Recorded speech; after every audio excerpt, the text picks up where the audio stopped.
We all love stories. Stories of love, triumphs, adventures, friendships, and more. In fact, most of what interests us have stories. Books, movies, poetry, works of art, and even sports. But let me ask you this. What for you is the most beautiful story in the world? Your story, of course. You are the sum of your daily stories. Your story is what defines who you are, who you were, and who you're going to be. Your story becomes your identity, your legacy. So how do you plan to keep and tell your stories?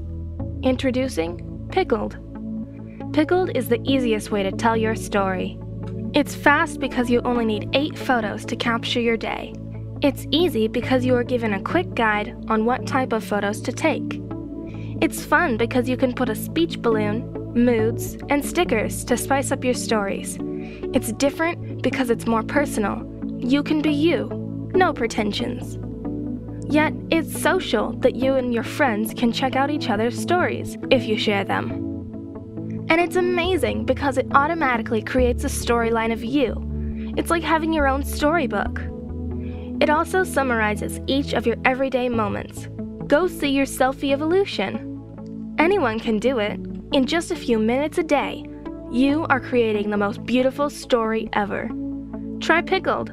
It's social, but it's personal. Because you deserve to be you.